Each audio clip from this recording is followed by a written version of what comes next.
बिस्मिल्लाहिर्रहमानिर्रहीम। Hello everyone, मैं हूं शहाब इस्लाम और आज की इस वीडियो के अंदर माइक्रोसॉफ्ट एक्सेल की एडवांस एरे फार्मूले की कंडीशन कब और क्यों यूज़ की जाती है और कैसे यूज़ किया जाता है। और एरे फार्मूला बहुत पावरफुल एक कमांड है एडवांस एक्सेल के जो यूज़र्स होते हैं, तो उनके लिए काफ़ी हेल्पफुल रहेगी। तो चलिए आइए, और जो बिगनर्स होंगे वो भी इसको समझें।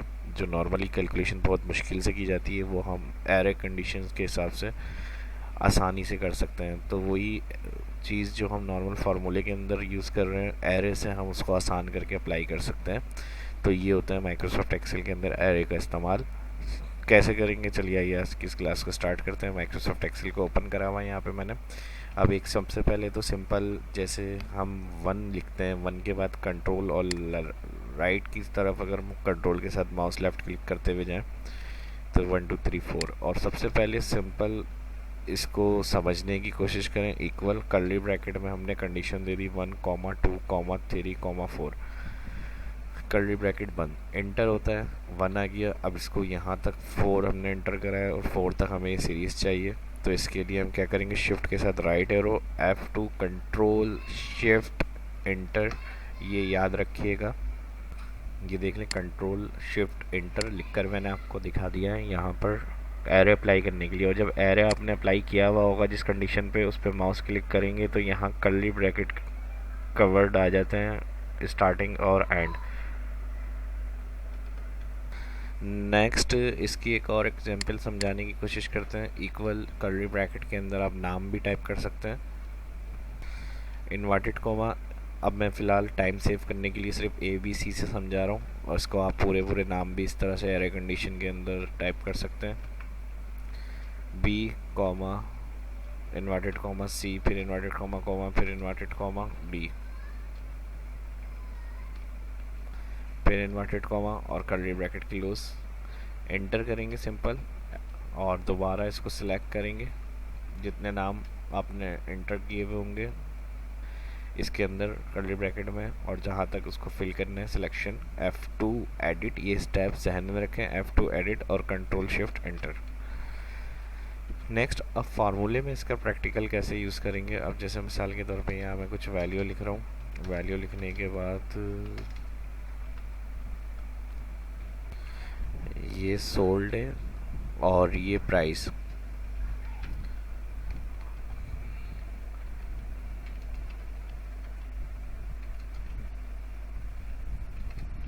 अब इसमें अगर हमें कैलकुलेट करना है कितनी सोल्ड हुई है प्राइस के हिसाब से अमाउंट क्या होगा, तो इक्वल हम प्राइस सोल्ड मल्टीप्लाई करेंगे प्राइस, इंटर करेंगे, ड्रैग करेंगे कंट्रोल D,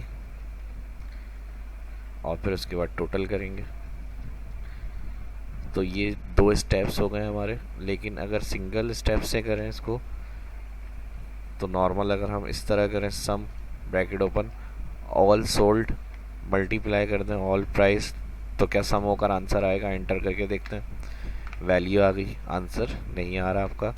तो इसके लिए हम क्या करेंगे, F2 control shift enter.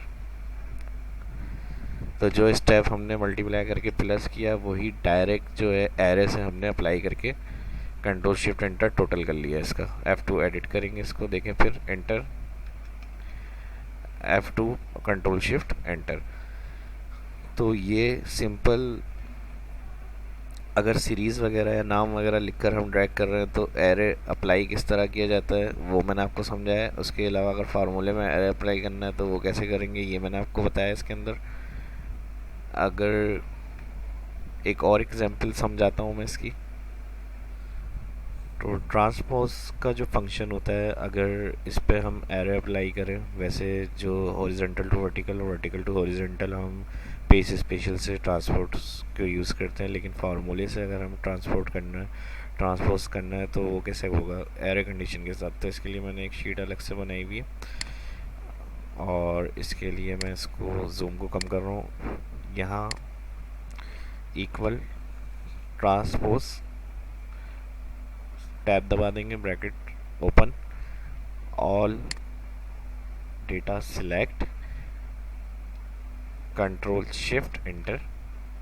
Control shift enter के साथ डाउन और राइट साइड फिल करेंगे, वही डेटा हमारा लिंक के ज़रिए आ जाएगा।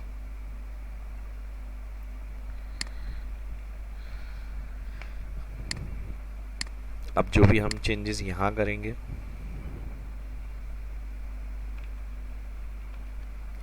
वो देखें इस जगह पे भी हो रही है। तो ट्रांसपोज से एक तरह का लिंक भी हम क्रिएट कर सकते हैं, और अगर नॉर्मली हम ट्रांसपोज लगाएंगे यहाँ पर सिलेक्ट करेंगे, इसको ऑल करेंगे, ब्रैकेट क्लोज एंटर, तो एरर आ गया। लेकिन इसको अप्लाई करने के लिए मैंने क्या बताया, F2 कंट्रोल शिफ्ट एंटर और फिर ड्रैग कंडीशन।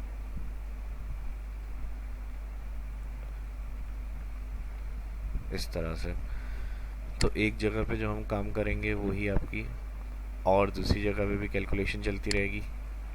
अब जैसे यहाँ मैंने क्लिक करके चेंज करा तो वही एक काम जो है अलग अलग शीट पे हो रहा है। तो एरे कंडीशन की और भी बहुत सारी एग्जांपल हैं। अगर ये वीडियो अच्छी लगी और आगे देखना चाहते हैं एरे फार्मूला विद कंडीशन और प्रैक्टिकल एग्जांपल के एरे किस किस तरह से अप्लाई कर सकते हैं हम, जो आपकी प्रैक्टिकल वर्किंग के अंदर काम करते हुए बहुत ज़्यादा आपके लिए इजी हो जाता है काम करना, तो इसके लिए वीडियो को लाइक करें। लाइक जितने होंगे उससे आपके रिस्पॉन्स से पता चलेगा, तो इसकी जो आगे सीरीज़ होगी वो भी मैं फिर कंटिन्यू करूँगा एरे की।